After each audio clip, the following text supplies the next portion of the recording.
Kaixo ikasleo, goratu debatzen lehenengo mailan gaudela, hirugarren unitatean. Nolako itxura, halako erabakia. Bidetxo honetan, hirugarren puntua azalduko da, irudilauen azalerak eta perimetroak zelan kalkulatzen diren ikasiko dugu, eta loturatuko du hirugarren adierazlearekin.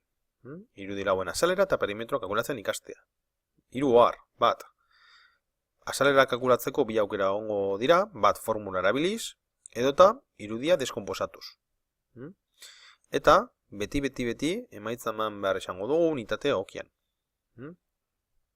Guazen. Hasteko, perimetroak. Goratu, esan dugula, azalduko dela perimetroak eta azalerak.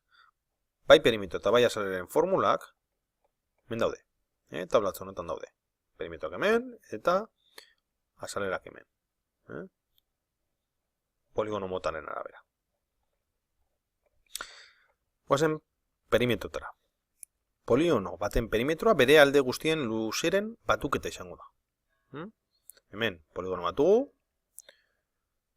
Poligono horren perimetro izango zen A, gehi B, gehi C, gehi D. Hemen ikusten duzu moduan. Simple.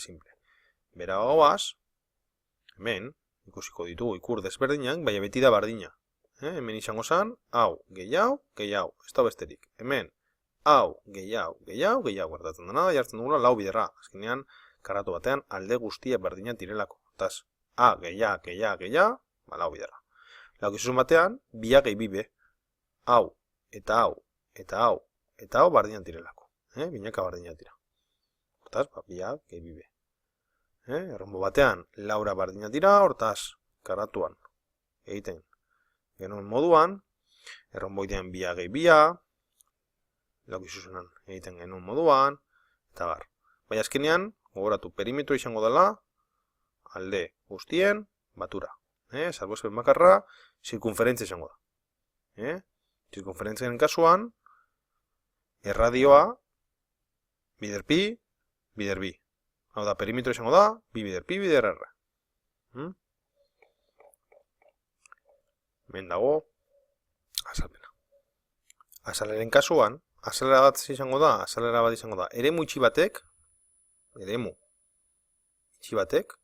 poligono hau itxia da, eremu itxi batek mugatzen duen gainazala.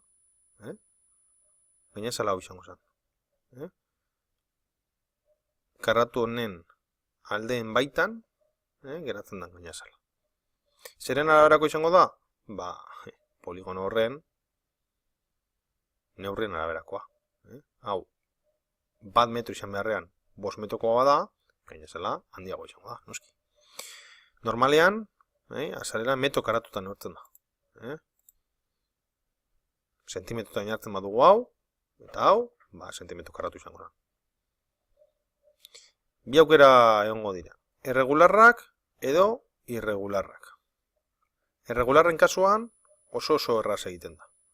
Erregularrak gogoratu, direla aldeen luzerak, bardinak diren poligonoak. Hemen adibidez, bat, bi, hiru, lau, bost, sei, zazpi, zortzi, oktogono bat edukiko dugu. Oktogono horretan, bat, bi, hiru, lau, bost, sei, zazpi, zortzi, triangelu bardin sortzen dira.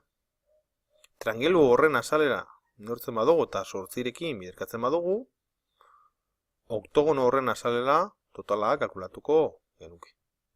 Hemen ikusten duzu moduan. Lehenengo kalkulatzen dugu. Triangelutzu txiki honek duen azalera, 2,5 cm karratu, eta sortzira bardinak direnez, bider sortzi egitean, jakingo dugu, poligono irregular horren azalera totala. Eta poligono irregularretan beti egiten da bardina. Hemen adibidez. Hexagono irregularra. Egiten duguna da, oinarria bider altura, zati bi, hau da triangelu. Baten azalera kalkulatzen dugu, eta gero bider 6. 6 txik.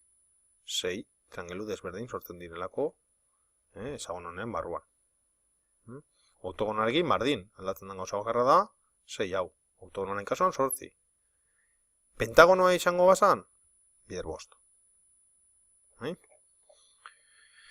Eta beste aukera da irregularren kasuan. Irregularren kasuan, edo formula erabiltzen dugu, edo deskomposatu egiten dugu.